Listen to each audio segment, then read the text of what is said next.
The Christmas shopping's all done, the lights are all up, the trees decorated, the plans are all laid out, ready to be bailed on, probably. And that means it's time to look back on 2025 and decide who was the best at the music things. How do, ladies, gentlemen, and others? It's me, Roasting Charmaine. How you doing? Someone's just decided to start hammering as I start recording this. If you hear hammering, I apologise. It's more likely to throw me off than the microphone, but never mind. Yeah, I'll put polls up on my website over at roastingcharmaine.com for my members to vote on. And I also put public polls on YouTube, and I had some kind of way of a more like aggregating them to favour the members over the public and stuff, and all these different things. All ended up being completely unnecessary because the results of each poll on each different site were the exact same for all of them. So, not the exact same in terms of the percentages, but the winners were all the same. So that saved me a bunch of spreadsheeting. So thank you for being consistent. And we'll go through the results of those in a minute and hand out official awards. I just have a few, four in fact, unofficial awards that I just want to give out because there's just things I want to talk about. And I think I'm going to call the first one Confusing Release of the Year. And I think you know what it's going to be. It's The Life of a Showgirl. This was weird. The entire thing felt strange. So, because I've done a few Taylor videos this year. I'm kind of in that algorithm. So a few months ago, I started seeing things that were saying that because she wore green and orange, that means an album's coming out or something. And it was really confusing. And then she went on her fiance's podcast and said, yeah, I'm doing an album. And then the entire thing just dropped, and all in one go, no singles, no nothing. A single, Fate of Ophelia, released the same time as the album, which everyone seems to do now. It must be an algorithm thing. And then a music video like a couple of weeks or so after the album dropped. Which is bizarre, like no advanced singles for a Taylor Swift album. And then the album itself, the reception to it was so weird. Like you had all the fans saying it's incredible. You had all the critics and all the haters saying it's awful.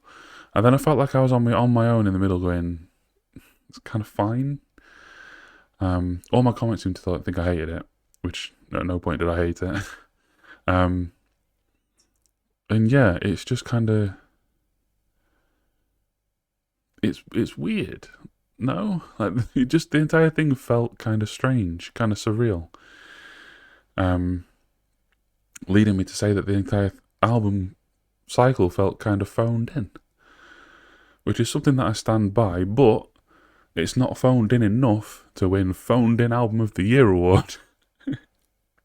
Because that honour can only go to Ghost's Skeletor.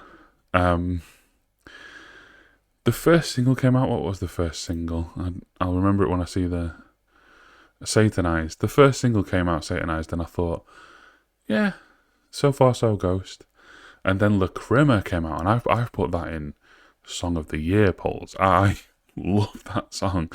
And so I was so hyped for the album. Like Umbra's a good song. But man, it's Ghost paint by numbers. If they released a colouring book in musical form and you got, random semi-talented musicians to fill it in, this is what you'd get. It's just kind of like I was laughing out loud. Which song is it? Missilia Amore, Missile of Love, about his penis. I'm like, Kiss did that shit in the 70s and it was lame. No, mind in the 2020s. Like, come on, man. So yeah, Phoned In Album of the Year to Ghost, but it's not the worst album of the year. I didn't go for worst actually. I went for most disappointing release of the year. Because as many of you may remember, my Royston Charmaine's origins. Spoilers, that's not my real name. Royston Charmaine's origins are as a synthwave radio host. And I fucking love my synthy boys, and I fucking love The Weeknd. And to be fair, actually, looking at it now, critic score 69, user score 78. I gave this a 56, and actually the first 4 words of my review are, I am so disappointed.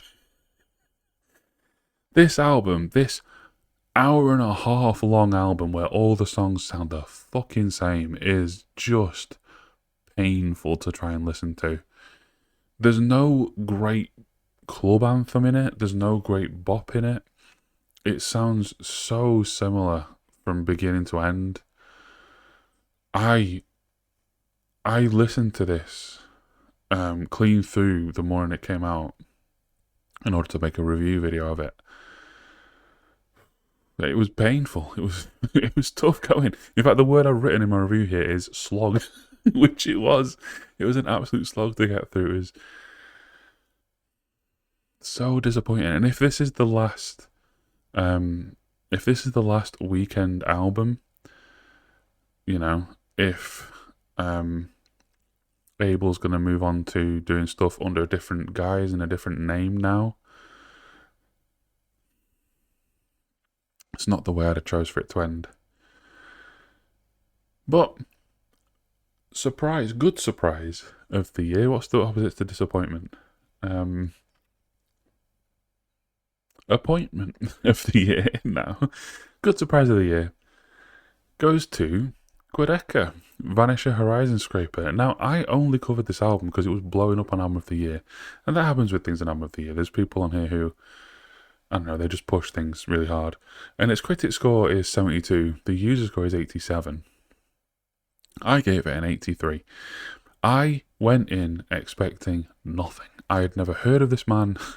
I'd never listened to art pop, folktronic, and neo-psychedelic or experimental hip-hop, folk pop, chamber folk, baroque pop before. I really enjoyed it. It's strange, but I don't know, engaging. And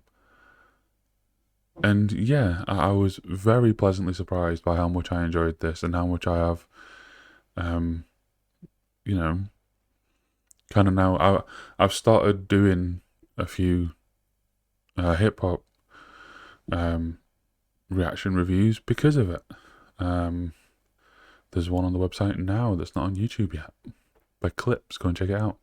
And yeah, those are my little awards that I just want to hand out. Let's get down to business. EP of the year on both polls, comfortably winning, was House of Protection, Outrun You All. I'm really happy about that. I hope that the next release they have is an album as opposed to another EP, although I wouldn't turn down another EP. I do worry a little bit that everybody is doing this Jordan Fish sound now. Like, the Architects album was this sound and they featured on the Architects album. The Poppy album that's going to come out next month is going to be Jordan Fish sound as well. I do worry that maybe it's a little oversaturated now. Maybe they'll move on from Jordan. I wouldn't have thought so though. But yeah, that both of their EPs are excellent and worthy winners of EP of the Year 2025. Pop single of the... Now there was some arguments here. I did mention in the video that I was going to use the words pop and rock as not so much umbrellas but parasols. I just basically... YouTube polls. On my website I can put as many things in a poll as I want, I think. But on YouTube you're limited to 4. And there were more than 4 songs that I wanted to submit for Single of the Year, and more than 4 albums I wanted to submit for Album of the Year. So I kind of manufactured separate categories in order to give potential for other things to win. And the other thing that won Pop Single of the Year 2025 is The Subway by Chapel Roan, which I'm delighted with, because I love that song. I was skeptical going in, because whilst I hadn't heard too much Chapel Roan prior to last year, I did review Midwest Princess, I think I gave it like a 78, 79 or something. And then Good Luck Babe, I adored that single. But then there was that single in between that I keep forgetting the name of, and I've forgotten again now as I'm sitting here.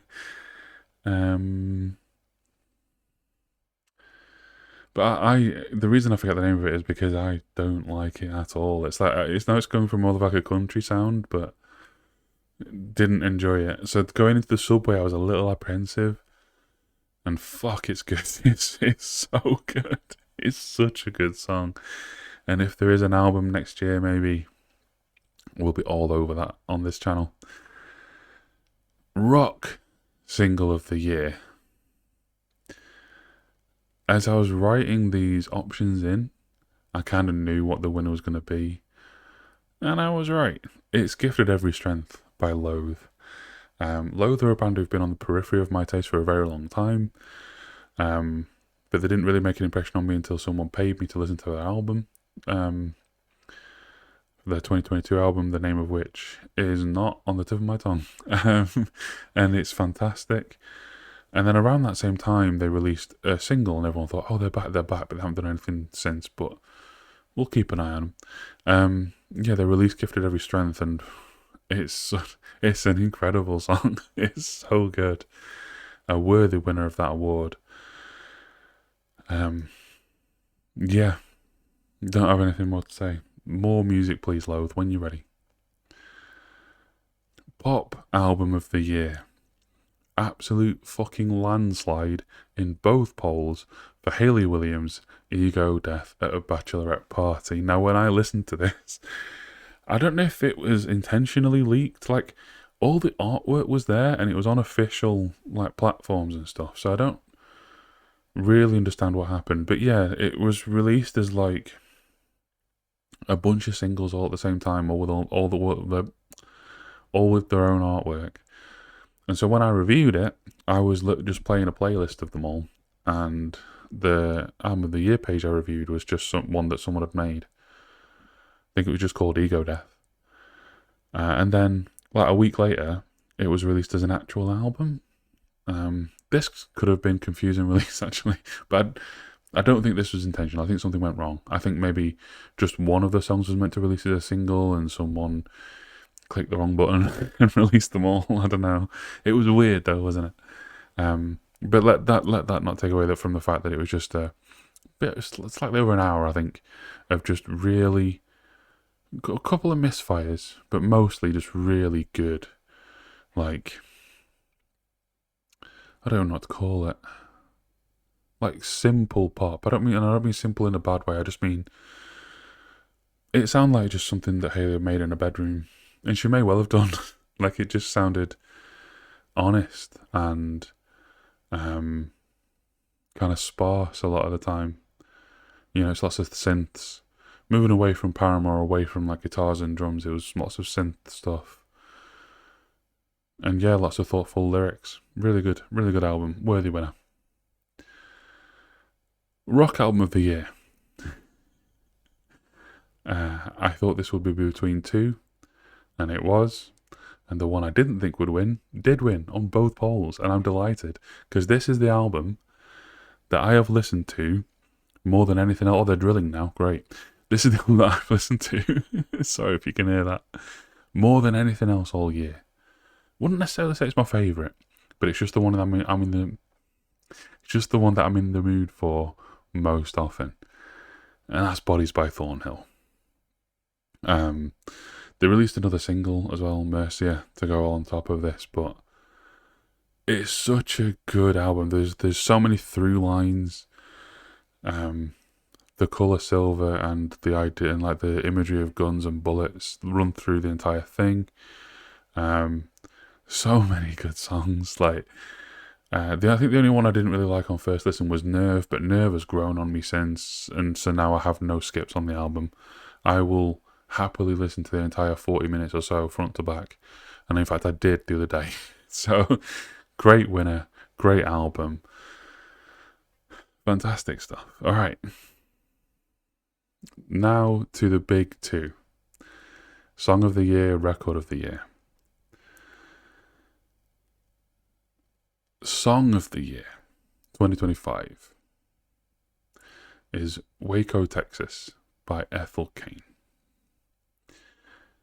15 minutes. I thought when I put a 15-minute long song in a poll for Song of the Year, I thought there's fucking no chance.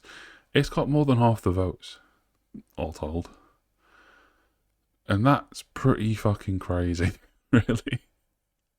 I thought I was alone in liking centuries-long songs, but apparently not. And I'm surprised and quite delighted. I mean, my pick to win was There's a Rhythm by Bon Iver, but never mind. Worthy winner, Ethel Cain. And speaking of worthy winner, Ethel Cain, Record of the Year, again with a significant amount of votes, is Willoughby Tucker, I'll Always Love You. I'll just leave the same bit of artwork on the screen.